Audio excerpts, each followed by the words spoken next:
again dahil meron na naman akong bagong i-share sa inyo na mga bagong tutorials and knowledge. After ilang months, ngayon lang uli ako nakapag-upload dahil sa nagka-problema yung page ko at wala akong maisip na i-content dahil nga hindi ako na-approve nung nag-apply ako for monetization dahil nagkaroon ako ng violation at hindi ko na-fix agad yun. So sa ngayon, balik na uli tayo dahil yung page ko is naging okay na uli. Kaya magtuturo na naman ako about doon sa page ko kung paano ko na-fix iyon. So sa ngayon, sasagutin ko muna yung tanong sa aking mga comment section at syempre gagawan ko ng mga videos para naman makatulong din sa iba kung sakali na yung iba naman ang magkakaproblema. At isa sa mga comment na nabasa ko or napansin ko ay galing kay Miss Chi DIY. Ang tanong niya, sis, bakit sa akin may ads video ko pero hindi pa ako makasign up ng stream ads? Sana masagutin. So, dito Miss Chi DIY, ang masasagot ko lang sa iyo Miss Chi DIY.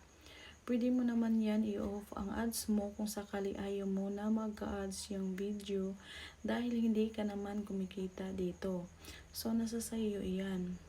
So, sa tingin ko lang Miss DIY, no, kung bakit may ads ka na dahil baka sinadya lang nalagyan ni Meta ng ads ang mga videos mo para kikita siya. Kagaya rin dito sa YouTube, kahit hindi ka pa monetize, lalagyan ni YouTube ng ads ang mga videos mo.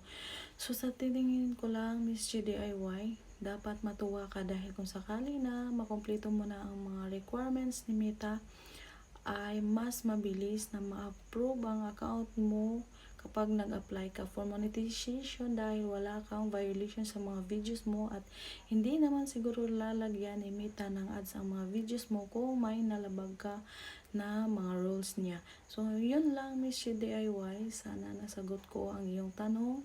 Good luck to you.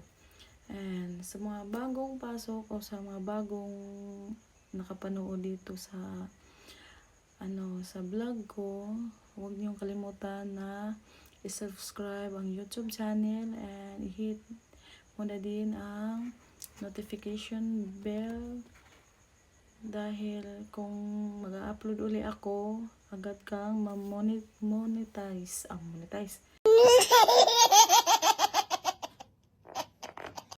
Agad kang mano-notify. So, ayan lang. Thank you. And good luck.